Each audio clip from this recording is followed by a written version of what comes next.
Welcome, everyone, back to the Labeled Paranormal Podcast, a podcast where we touch on everything labeled paranormal. I'm one of your hosts, Tom. And I'm Mark. And we're here to bring you another fantastic episode and topic of our choice this week. And this week, we're going to look at the topic of Fae Folk, or as some of you know, fairies, maybe elves, whatever you want to call it. There's different definitions for wherever you are in the world. And that's what really opened my eyes as we were researching this topic. It's not, now I'll be very honest, it wasn't something I was as knowledgeable about in terms of this subject of other ones that we've done in the past. But, we're equal opportunists here, so we will talk about anything you guys want to hear us talk about. So, Fae Folk, fairies, spiritual creatures of the woods, is something that is evidenced all over the world. Honestly, one of the only differences is what they call it, right? There's not much difference in terms of what they can do. So if I went into the Latin word faeta for fairy, faeta means fate. And this is where the word fairy, F-A-I or F-A-E-R-Y, depending where you are, comes from. And the reason why they were called that is it was believed that these spirits, these creatures, whatever you believe, could enchant or possess magically or happily or not happily an individual and change or control their fate. Beta, fate, fairy, fate. Just like that. So I thought that was pretty cool. I like taking a look at the history of words, being a wordsman myself. So I want to talk a little bit here about where this came from. When and correct me if I'm wrong, Mark, if you're different, but if I think of like a fairy spirit, I think of like England, I think of, a garden, a woods, I think of that sort of thing. What's fascinating, and I mean fascinating about this, is the earliest records that I could find wasn't there. It was actually Persia. In the Persian Empire, they were called not fairies, but peris. And what they were believed to be were trapped humans here on Earth after death. So, this will go on along into a little bit of the theory of what they do here later, but they weren't they weren't good people because they didn't go into the afterlife. They weren't evil people, so they didn't go to hell. They weren't purgatory, where they were just meandering here on Earth. And correct me if I'm wrong, they even have a purgatory in the old Persian lore of the afterlife, but what they believed were they weren't so bad for hell, but they weren't good enough to not get punished. So they were trapped here, whether it was, a mischievous creature, mischievous animal form, what have you, where they would, do bad things, not evil things. So I want to stress that, where, let's say a demon wants to kill you, take your soul, take you to hell and all that. These type of things would like tie your shoelaces together. Does that make sense? Like they're doing bad things, but they're not evil. So from there, let's take a look into the Greek culture, because it traveled from Persia to Greece. And if you remember in your history lessons, Persia and Greece were at, some overlap, but multiple different times. They had these well before they even interacted with each other. So different parts on the earth, many, many miles apart. What the Greek culture had were elemental spirits, or nymphs is an easier way for it. But in their culture, they were much more diverse. So it wasn't like the woodland or the evil trickster spirit or thing. They were tricksters. They could be evil, but there's many different kinds. You had nymphs, naiads, you had trixies, I believe there were, and you had sirens. You had you had many, many different types where they wanted to entrap you and, cause harm to you, but maybe not in a demonic or evil way. So a little worse than the Persian one, a little lighter than what would come later in England and North America lore. So I want to first off kick it over to you, Mark. At this time, too, there's history markings of Fae Folk and drawings in America and Native American lore in England. So before we start all this off, hey, where there's smoke, there's fire, right? Who told one another about these things? Maybe they didn't. Maybe they just showed up. Yeah. It's interesting because the concept of. Oh, I meant to ask you. I'm wondering what did you say the Persian fairies were called? I Fairies. fairies, just fairy with Okay, a or with a like P. P. Okay, I wonder how related to Jin those are. Yeah. But this concept of the Fae folk, spirits of the forest, trickster spirits in particular of the forest, of wilderness areas, Hmm. it's one of the oldest in humanity, and whether that is just from the nature of nature itself being very dangerous and kind of wily out there, or perhaps there is some, you know, other realm that intersects with ours. It's very fascinating. I'm entranced with the idea of the stories of fairies actually interacting with humans, where someone will be walking through the forest, and then it could be along a path that they've always walked along, and then suddenly the forest will be different, and they'll be lost somehow, and they'll encounter a fairy. Perhaps they'll be offered something to eat or something to consume, and then they might be on their way again. You might never see them again. It also kind of intersects with missing 411, stuff Hmm. like that. There's strong implications that this phenomenon is related to that. Um, but yeah, it's fascinating all around. It's a very Absolutely. fascinating phenomenon. Yeah, it is fascinating. And, as we move out of, the ancient world, right, and a little bit more modern, uh, the Fae folk lore really takes hold in Great Britain and that surrounding area, Germanic, Scottish lore, Irish lore, and they all have different names for them. But one thing is still an overall catch-all, and that's where the fairy word comes in because it's more of a catch-all than an actual. This is a fairy compared to this is that. And I want to correct myself. I believe I said Trixie. It's actually Pixie, so that's my Hmm. fault for Oh, there anybody you go. who's listening and want to call me out. That's fine. But one of the strongest types of lore it comes from the Scottish one, and those are called the brownies, right? Oh And yeah. they attach themselves to a family. I did read that they take mostly like a rooster form, so I would assume more into the farms, woodland farms, things like that, where they want to help you. They want to help you, but they despise laziness. They help a deserving family and despise laziness. So, in that realm, that seems like a grim fairy tale or Aesop's fables or something out of that book, Yeah. where hey, if you're working and doing everything right, they'll give you, they won't sour your milk. I Well, guess. it kind of goes back to this idea, just like what you said with Grimm's fairy tales. In Germany, they would tell children these fairy tales so they wouldn't go out into the woods and do dangerous things. But also, they kind of carry these superstitions into adulthood, by, having these beliefs that if we're a good prosperous family, the brownies will help us, or Yes, the little yeah. people will help us.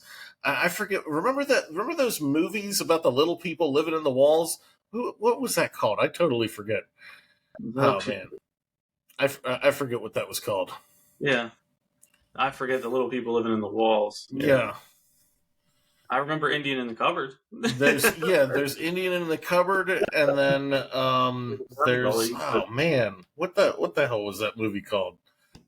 Anyway, Yeah. it's just the idea of or like the little Elvis shoemakers, helping in the middle of the night, you know. The Keebler elves making cookies. Keebler elves making cookies, you know. Hmm.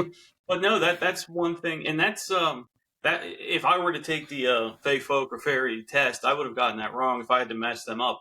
Elves, you tell me, I'm like, okay, perfect. That's German. That's English. That's right there. No, it's actually not. It's a Nordic It's from Nordic, yeah. So Yeah. they are the cold weather version of what the pixies are.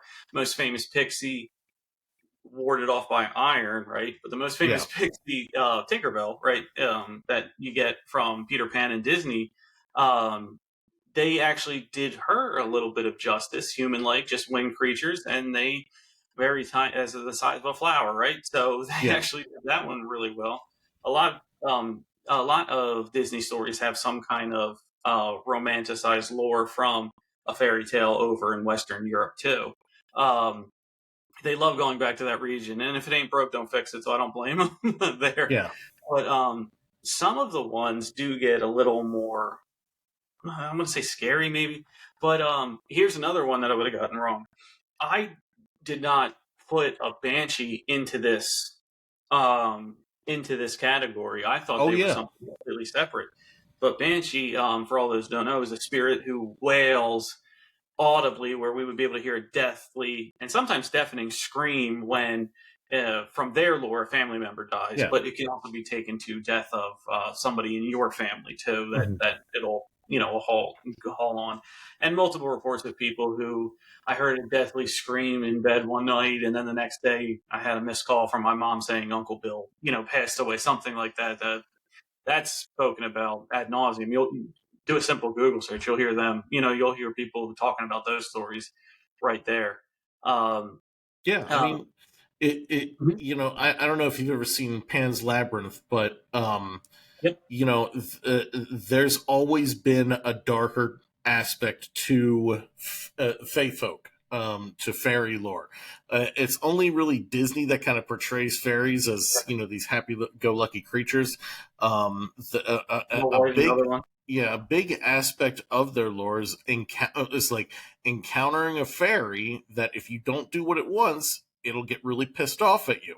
And Yes. it might scratch you, it might do stuff to you. It's and the other thing is, these Norse elves, they're related to Fae folk. They are Fae folk, but they're very different from other fairies and elves. Tolkien, in Lord of the Rings, he illustrates them very well. They're more um, like humans, like magical humans that live in a forest realm, far far away. That's kind of what they're supposed to be. They're kind of angelic or druidic, but they're not humans, they're not elves, or they're not tiny fairies. Yeah.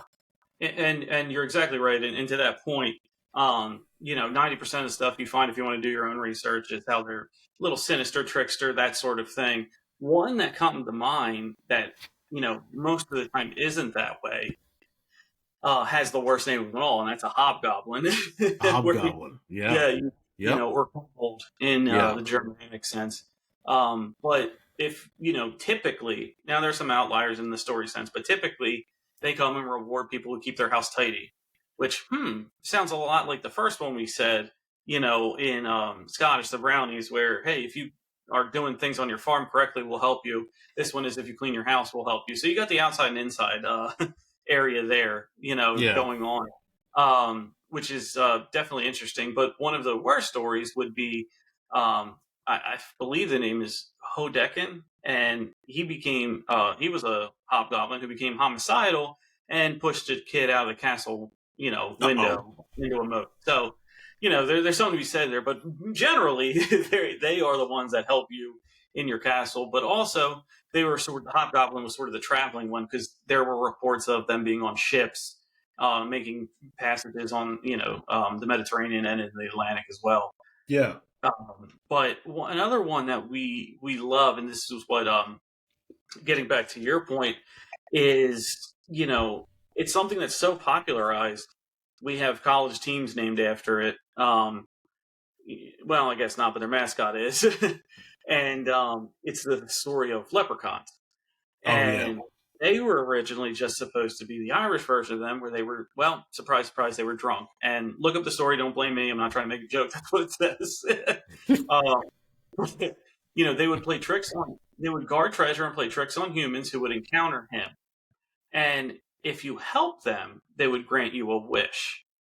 So, it was very hard to help one because these creatures have everything. But the sense is with a leprechaun, you would help them if they became ensnared or trapped of some sort, whether through a trap or down on a pole and things like that. Um, and it was a way, and to me, it sounds like a good way to explain unexplained wealth out of nowhere. So Yeah. maybe that helped the lore grow a little bit. Hey, I robbed a guy, but I saw, and then he robbed a guy from his shillings, and he gives you his pot, or he gives you a few gold coins that you robbed him from. And then, somebody at home says, "How'd you get that?" He's like, "Oh, I helped a leprechaun and gave him some gold." So there's that too. There's definitely that part of what is real and what is not. And I mentioned Snow White briefly while you were talking, but the seven dwarves were really modeled after gnomes. The red hat, the non-flying version of the garden mystic creatures. So what they would do is they were more elemental. They were more protective of nature more than the other ones, I should say. So they really didn't care about you. They were protective of their nature, and that's why they're often attributed to, like, have you seen like mushroom houses and in tree stumps? But they were almost, in a Wiccan sense, guardians of gardens and forests and that sort of thing. So how these things all interact with each other, I think, is wonderful and fascinating. We actually have a gnome forest near us over in Lancaster. I don't know if you Oh, know that. wow. Yeah, No, I didn't. there's a I don't know I don't even know if it's public or private or what, but if you go on that road, you'll see a sign that says it's like a gnome forest or a gnome trail, and you'll see little statues of gnomes in there. Um, I but appreciate that, though. yeah, I thought it was pretty cool. Yeah. But it's out in the middle of nowhere. I mean, there really could be gnomes out there for all I know. But what's interesting is gnomes seem to be a South American phenomenon. There seems to be the cryptid known as the duende Hmm. that repeatedly shows up over and over and over and over again in South America. So it seems like there's some sort of and some of these descriptions of the duende are full blown red pointy hat, white beard, a crowd of them, maybe a foot tall, like it's pretty crazy stuff, you know. But another point to uh, British fairy lore and stuff like that. I think a lot of it was injected into Alice in Wonderland.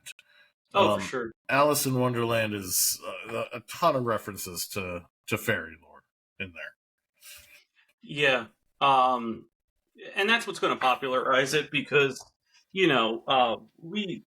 we love entertainment, we love content like that, and other than you know visiting libraries and things like that, how are you going to really know about this whole subset of culture? The last 10 minutes we've been talking about all different types all over the world. Unless you were actually studying that, you're not going to know. So having something like an Alice in Wonderland, a Disney movie, something like that to inject you with, hey, here it is, this is what this is, and you read about it and you see everything.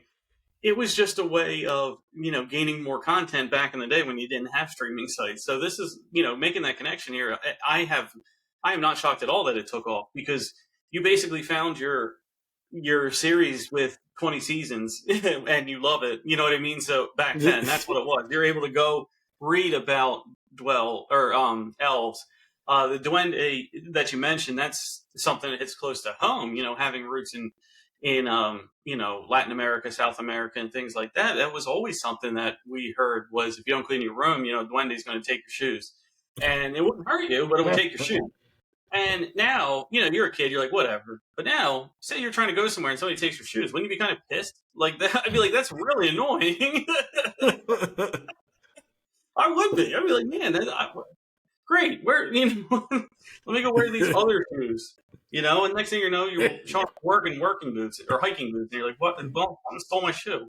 So it's crazy, but I'm a big fan, and I don't care if we mention it on here, but I'm a big fan of the Paranormal Caught on Camera, and a couple of those episodes had duende sightings. Oh yeah, And yeah, and exactly what you would think. It's a house that's in Mexico, it's in yeah, Chile, it's in Ecuador, and they're, the kids are scared shitless, and the family's trying to like get a, blurry view of this thing with pointed ears or a pointed hat. It's all grainy and all that kind of stuff. So, yeah, and here's a PSA for everybody. We work in IT, so we can confirm this. When you see these grainy videos, right? When you see these grainy yeah, videos on TV, you have to understand that when they're watching these videos, it's not that grainy. They are transmitting the video to them, which is then transmitting to us, and you're going to have signal or packet loss. You're going to have that. So when you make these jokes of like, "Oh, what kind of camera is it?" It just means that the message going back and forth isn't good. If you were in there watching live, you would see a hell of a lot better than what we're seeing on the other end of a TV hundreds or thousands of miles away. So that's my soapbox moment. Thank you for coming to my TED Talk. But Now, also the yes, other thing with that is that everybody's like, oh, everybody's got cell phones now. Why don't we record more paranormal stuff? We fucking do. We yeah, absolutely do. It absolutely we record way more stuff now. There's way more UFO sightings, way more Bigfoot videos. There's all sorts of crazy videos out there. None of it can be verified. It's the internet. I We're we don't care if it's verified. We yeah, just want and to that's the thing. That's where we're at make now. my We own don't give a decision. shit if we could verify any of No, it. I'll make my own decision on it. Yeah. But wouldn't we love, as X Files kids, Mark, you and I growing up in the '90s, if there was para talk, down Oh back man. then, I Oh wouldn't my leave. god. I wouldn't leave the house. Oh my Maybe it's a god. good thing it wasn't back then. But, Yeah. we lived for the X Files, the Sliders episodes, the Unsolved Mysteries where, oh, this is a murder one. I don't want to watch Yeah. it. It's not a chupacabra on the side of the road with a woman changing her tire. You Well, know, I think there was a little more oomph to those shows back then because you're you had to wait for them to come on. Like you'd see yeah, like an episode about the chupacabra would be on tomorrow at 7, and you'd have to yeah, wait and you're like, all day to see it at 7. You know what I you're mean? right. You're Now right. we could just watch 3 documentaries on a chupacabra on YouTube right now. You Yeah, know, it takes yeah. the it. I don't want to say it takes the mystique out of things, but it's it makes it a I little think it does. I think you're right. I think it does because remember, marketing had to be a little more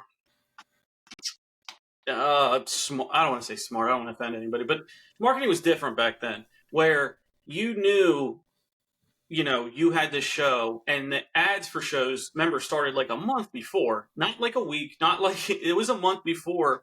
You know what I mean? You knew, yeah, and the cool shows were the shows that have next week on. You know what I mean? yeah, And then exactly, and no, it's not a 30-second thing between, the episodes. I have to wait a whole week. yeah, So I make sure my ass is in this seat here a week from now watching this. yeah, Um, but no, absolutely. Those shows did have much more oomph because it, I don't want to say if it was harder to get on, mainstream TV yeah, than it is now, but there wasn't a platform. And if there's not a platform like that, there probably was a lot of people who had a lot of real or interesting stuff that just got cut. The gatekeepers of the times back then just didn't let them on. Um, exactly, and now, say something happened, I go record it with my phone and it's out back, and I come in and say I want to do it the traditional way, right, Mark? I'm going to call yeah, up the news. I'm going to call up and be like, hey, and they're like, nah, we're not interested in that. I try to call somebody for yeah, they're on a show. Now we're not.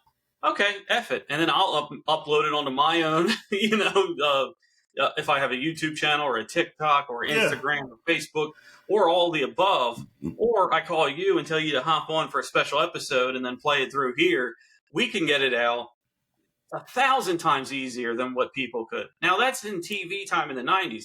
Let's imagine 16, 17, 1800 England, Germany, Ireland, and even over here in the States.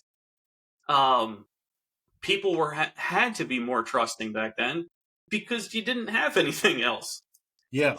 Well, information was just all word of mouth back then. I mean, you think about it, you know, the these sort of things were passed down orally. You know, the only real written documents they had were religious, biblical, things Yeah. like that.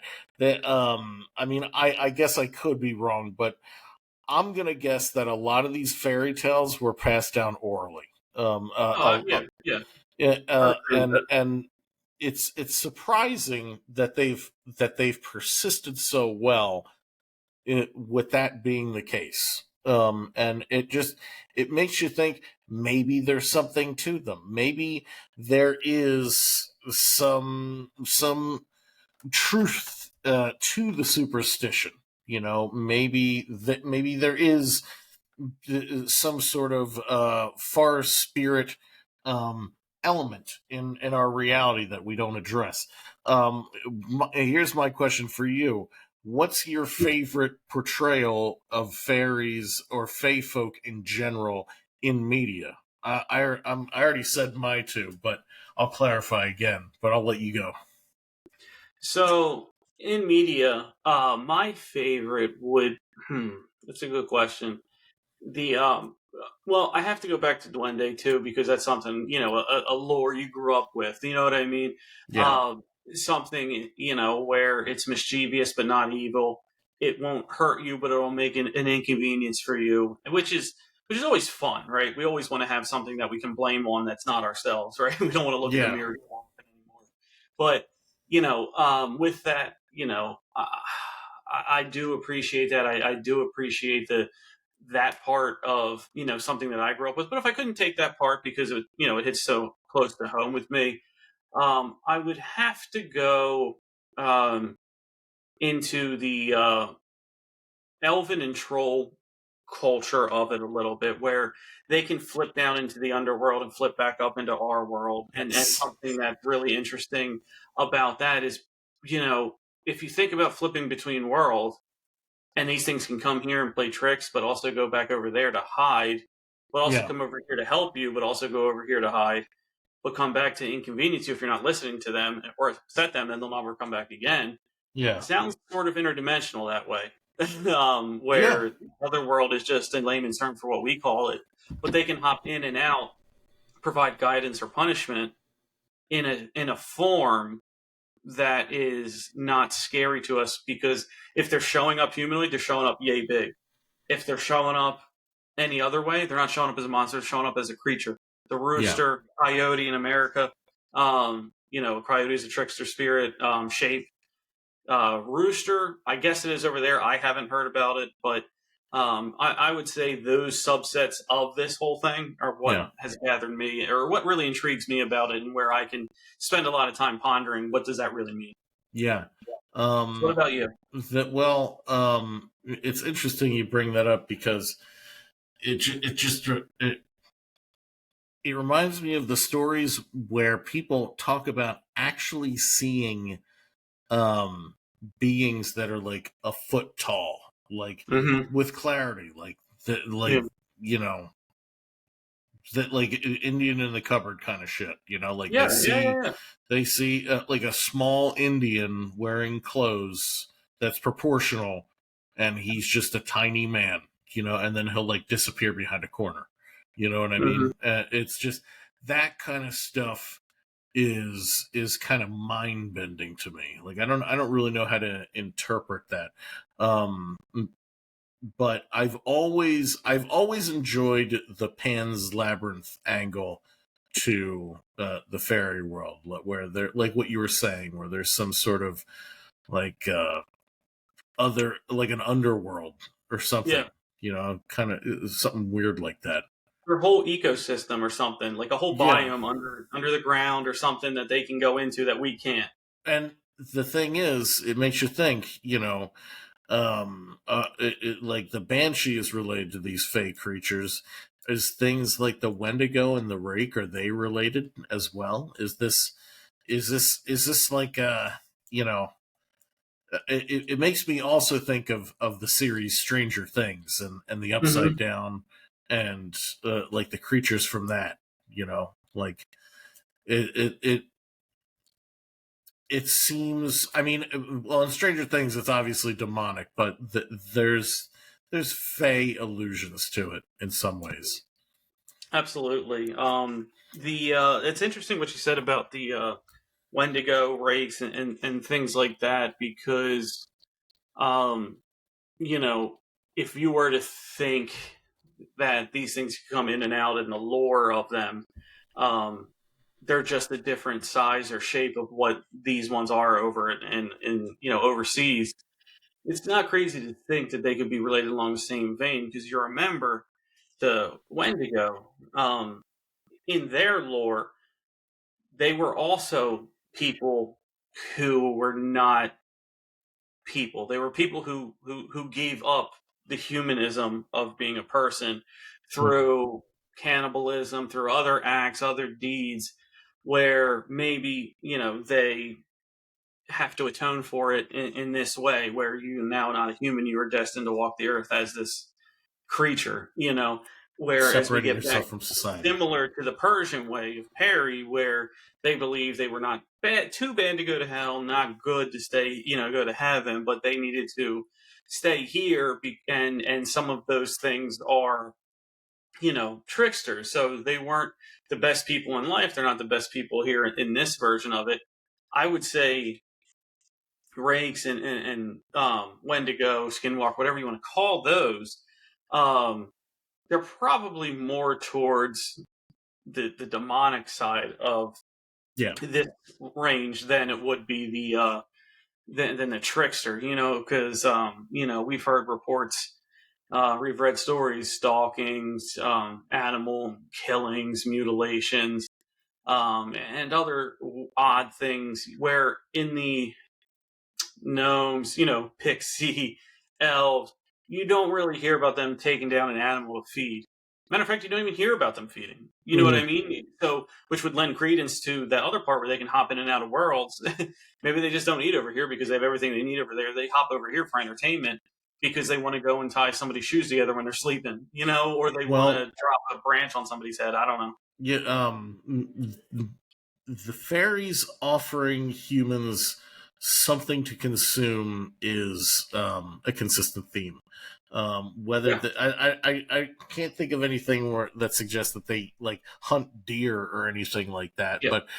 But for some reason, when people encounter them, they might be sitting at a table and have a little piece of cake on a plate, and they might offer it to you, and that's super weird. Like Yeah. They're it's still just going to be really weird hungry. stuff. The cake's Yeah. going to be yay Yeah. big. So, but also in that lore is you're not supposed to turn away a gesture, right? You're not supposed to.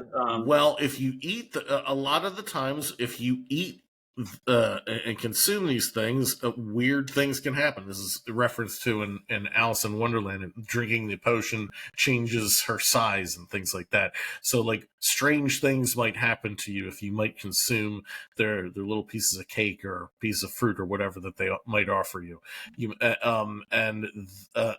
Jacques Vallée um, writes about this in Passport to Magonia, about how this is all very similar to the screen memories of an alien abduction event, Hmm. where you might be going through a forest. And you might come upon, a fabulous dinner, a fabulous, well-lit dinner, and small, tiny beings will offer Yeah. you food, and then you might get conked out. You might wake up 3 hours later, a couple miles down the trail, and it's Uh, there's a connection between these phenomena. yeah. Well, let's take that time loss, disorientation, Mm-hmm. a recognized creature or substance. We've heard these things before Mm-hmm. in alien abductions. Going back to our Alaska episode, the theory of owls and how they were labeled as being creatures of extraterrestrial origin, Yes. mimicking as those to Mm-hmm. gain insight. Because you walk in the woods in Alaska and you see an owl, who's going to say anything? I certainly, you know what I mean? I'm like, okay, well, it belongs here, right? And you would think that. Mhm. Um, the little, like how you mentioned, like a little Indian in a get up, or a pixie, like, which is a mini human with wings, a gnome or an elf who has the pointy ears, and one might have the hat and all that sort of thing. That could lend to our own consciousness, our own psyche, where if they needed to, and I'm going to make a wild accusation here, but if they needed to abduct, and for whatever reason they have to abduct certain individuals, where an owl is not something that would be recommended, other animals are something that would not be recommended, and certain individuals in their consciousness have a history through Akashic records, whatever you want to call it, things like that, growing up, where they have that want and that lore, and they see a pixie or they see an elf, and they really want to be that type of person, where that would make them go up to it. It could be that they know their subject better than their subject knows themselves, gets in there, gets in their psyche, and is able to abduct them. So, are you saying that these entities seek out people who are more willing to go along with what they're offering? Yes, I want Yeah. to say, in the same vein as beauty is in the eye of the beholder, Yeah. wonderment, Hmm. enchantment, getting somebody to do something you want them to do by enchanting them. All of this is in the culture. All of this is in that, Yeah. Fae Folk culture. So somebody who can be enchanted, just the same as only some people may be able to get hypnotized, and some people are only able to meditate. I don't know, something like that, where Well, I, there's the other aspect of this called the doppelganger, yeah, where my buddy. a child will go missing in the woods, and then a child that looks like them will appear, but it's not really them, Mhm. and it's like that part of the Fae folklore is that the fairies took the real one and gave you like some kind of doppelganger body double, Yeah, you know. yep, yeah. I've heard of that too. The luring of children, it seems to be across every single type of the ones that we've described, right? They're more likely to be shown to children. Perhaps children are their height, you know what I mean? Like, or they're not as intimidating as us. Or look, children are more in tuned with paranormal activity. Yes. That's been proven everywhere. That we might close off a certain part of our perception, if you want to call it that, or brain, to this as we get older, where we need to focus on adult things, jobs, bills, cars, whatever, relationships, things like that, we turn ourselves on to that wonderment. Whereas a child, that's all you wanted to do was color and think of things, right? Like, you'd be Well, yeah. creative. I mean, and that's the thing. Is that children seem to have a higher propensity for paranormal activity Hmm. for some reason. Like I have multiple stories of my friends as kids doing strange things and seeing strange things as very small children.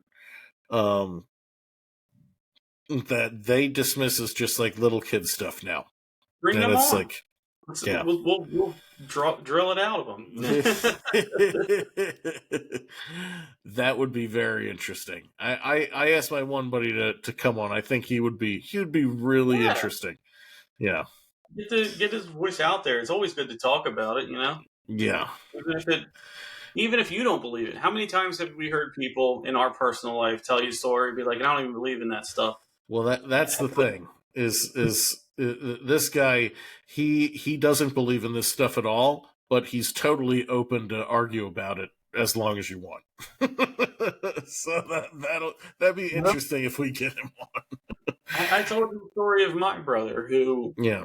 swore and was crying, and physical reaction. They saw her grandmother, and he wasn't crying because he saw her. He was crying because he thought he had a brain tumor. Because that Yeah. stuff gets stripped out of you. That you must be hallucinating. You have to be hallucinating if you're seeing things that aren't there. Yeah. And he was still unwilling to accept what his own experience was, and listen to the outside view of it. Yeah. See, Yeah. that's what always gets me about like visually seeing things. And then later thinking trying to rationalize it away as a hallucination. Yeah. To Yeah. me it's like that's not how hallucinations work. Like if you're actually seeing like full blown apparitions and objects, you have a lot bigger mental problems going on. Like Hmm. it's just it's not that that's just not how real hallucinations work. It's I don't know. That's what always gets me. And anybody who's listening who's had them, I have a question for you. When you have a hallucination and it's visual, do you have the other senses? I know there's auditory hallucinations, but like if you had a hallucination of fire, do you feel the heat? You know what I mean? I don't know. So anybody, please comment that. That's a general question from me, because some of individuals, some of the people we've talked to on here and also in our personal lives have had these hallucinations, but they have bite marks or they'll have scratches appear out of Yeah. nowhere. And, where does that come from? Is that a new level that we're not told about in medical, that we can physically harm ourselves with nothing there or mimic the injuries of something being there if we believe it that much? Yeah. I think that's fascinating as well. Um, but yeah, so now that we know about Fae Folk, would you like me to tell you how to get rid of them, Mark? Yes. Tell Okay. me how to get rid of them. I have an infestation in my house as we speak. Okay, so here's what you need. If you want to ward Fae off, it can be combined down. You can drill it down to iron, bells, or herbs. So it's been long known that iron ward off Fae. With some fairies, like the pixie, an overexposure can actually kill them. So I don't know if you want to kill them, but Mm. just don't lay it on them, winging around them. Yeah. Although if they're spiritual in nature, I'm not too sure how that works. Mm. Hanging an iron horseshoe, have you seen them with the prongs up above your door? Protects the inhabitants, including animals, from the tricks and harm. Russia has a scythe that's hung over the door instead. A large deep toned bell, so a big deep bell, will ward off malevolent fae, Mm. and rituals to clear their home of their ill effects. And it has been long thought that bells scare them because the bell's association with the church. And certain herbs deter fairy when you carry them on you, which are garlic, rue, gorse, heather, rosemary, clove, blackberry, bay, pepper, and sandalwood. Salt is another deterrent, and typically in everyone's house, a circle of salt protects the home from evil, including tricksters like the Fae. Fae enjoy a nice fire, however, they dislike excessive amounts of smoke. So, dealing with trickster Fae, a good smoke cleansing, sage burning would also help. There you go. So we have this elaborate, all these elaborate rituals and stuff to get rid of Fae. So would that suggest that maybe they are demonic in some way, or I guess they're just sort of neutral creatures? Well, the one point was too much iron kills a pixie, but if they're natural, I don't know Mm. how they can die. But one thing that I read in there was the bells, and that's interesting because the bells ward them off, and it's associated with the church, Mm. which would mean they would have to have some dark presence associated with them, right? Anything good, white light, light energy draws you towards that church Mm. bell. The dark would ward you away. So in that sense, right there, if that's true, yes, they might just be JV demons. They might be preschool um, demonic spirits where the ones that can the ones that possess people are your high schoolers. Maybe these are like your pre-K, grade one type. I mean, I'm just trying to like think about it where they're on that they're on that they're in that lens, but they're not all the way over here. They're, Yeah. they still have to be scared of it, and they're not as powerful to put up a fight. They're because minor demons. They're lesser they're minor demons. demons. Yeah, Yeah. they're D3. They're They're like, yeah, they're like, well, I mean, the other thing about that, if you think about it, I don't know if you've read The Key of Solomon or King Solomon's Key or whatever, but he goes through, and this is like biblical times. This is like 3,000 years ago, something like that. He allegedly summons like somewhere around 100 different types of demons, but they're not like hell demons. They're like these kind of Fae demons where they like one is actually a rooster. Maybe that's a brownie. You know, yeah, brownie are associated with roosters. That's true. yeah, he summons these different creatures. They're not necessarily demons, but he calls them daemons or Daimons, diamonds. Time. Yeah, I've heard of that too.